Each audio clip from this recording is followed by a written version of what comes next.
नमस्कार बंधुरा बिना रान्नाघरे सकलके स्वागत। आज के एक पुकुर थेके बड़ बोयाल माछ धरे नेছে एटाई आमी रान्ना करब। अनेक दिन आपनादेर संगे कोनो भिडियो शेयर करा हयनि। आज के आमी एकटा बोयाल माछेर रेसिपि शेयर करब। एटा केटेई आज के रान्ना हबे। এই যে बोयाल মাছটা কেটে আমি ভালো করে ধুয়ে নিয়ে নুন হলুদ মাখিয়ে নিয়েছি। এটাই আমি ভেজে নেব। এবার এই যে উনুনে কড়াইটা বসিয়ে দিয়েছি, আমি এবার ধরিয়ে নেব।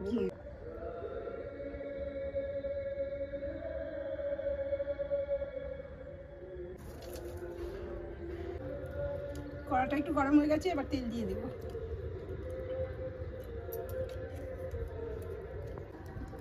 তেলটা গরম হয়ে গেছে, আমি এবার মাছগুলো ভেজে নেব।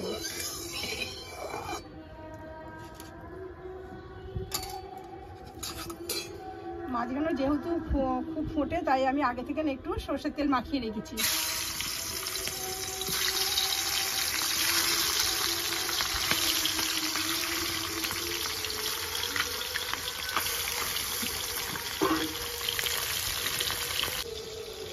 बोयाल মাছের ঘন্ট যেহেতু করব, আমি তাই মাথাগুলো দেখে দেখে নিয়েছি। এই মাছগুলোকে আমি ভালো করে উল্টে পাল্টে ভেজে নেব। মাছগুলোকে এবার উল্টে ভেজে দেব।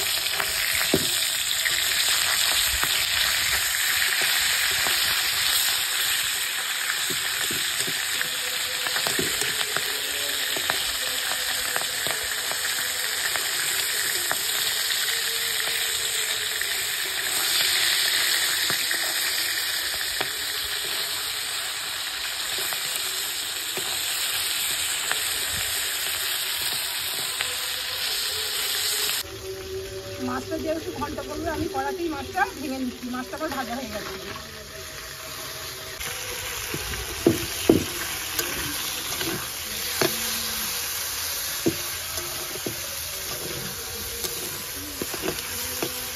আর একটু ভালো করে ভেজে নেব। মাছটা ভাজা হয়ে গেছে, এবার আমি তুলে নেব।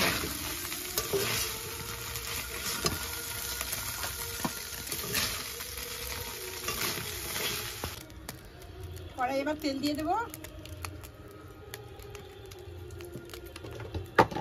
দিয়ে এবার পেঁয়াজগুলো দিয়ে দেবো। আলু দিয়ে যেহেতু মাছটা ঘন্ট করবো, তাই একটু ডুমো ডুমো করে আলু কেটে নিয়েছি। একটা আলু কেটে নিয়েছি। পেঁয়াজটা হালকা ভেজে নিয়েছি। এবার আলুগুলো দিয়ে পেঁয়াজটাকে একটু আরো একটু ভালো করে ভেজে নেব।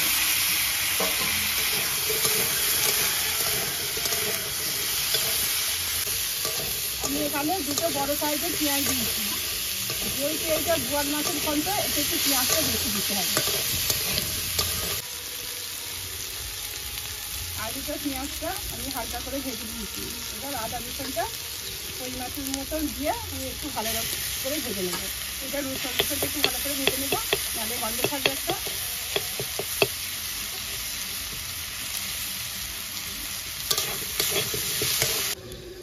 আদার সঙ্গে আমি পরিমাণ মতো নুন দিয়ে দেব।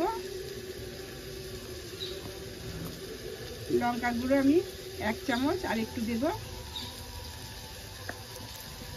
হলুদ গুঁড়ো আমি 1 চামচই দেব।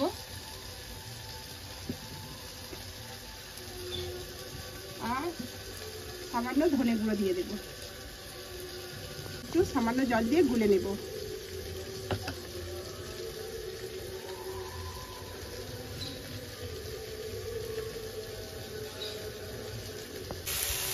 মশলাটা দিয়ে আমি ভালো করে কষিয়ে নেব। মশলাটা দিয়ে এটা একটু জলটা দিয়ে দেবো। যতক্ষণ না তেল ছাড়ছে আমি ভালো করে কষিয়ে নেব। ভালো করে কষিয়ে নিয়েছি ভেজে রাখা মাছটি। এবার দিয়ে ভালো করে একটু কষিয়ে নেব।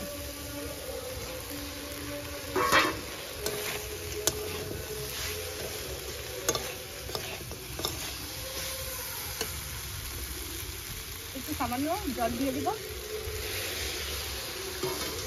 দিয়ে একটু ভালো করে কষিয়ে নেব। ভালো করে কষিয়ে নিয়েছি।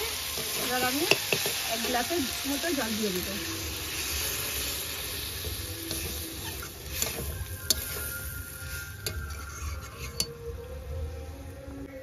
এবার আমি ঢাকা দিয়ে দেব। ঢাকনটা এবার খুলবো।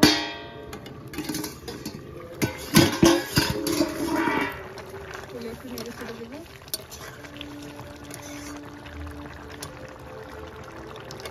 আর একটু আলুটা সিদ্ধ হবে, আর এটা একটু মাখো মাখো হবে।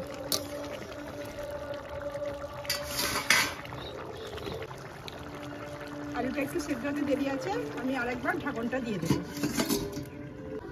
এবার ঢাকনটা খুলে দেখবো তরকারিটা হয়ে গেছে নাকি।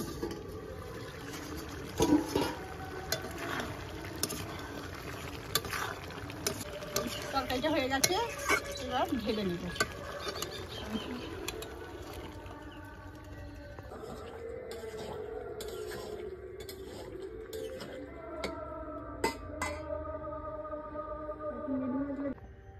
এই যে বোয়াল মাছের ঘন্টটা হয়ে গেছে, এটা গরম ভাতের সঙ্গে খেতে একবার এইভাবে বোয়াল মাছ রান্না করে দেখবেন, খুব সুন্দর খেতে হবে।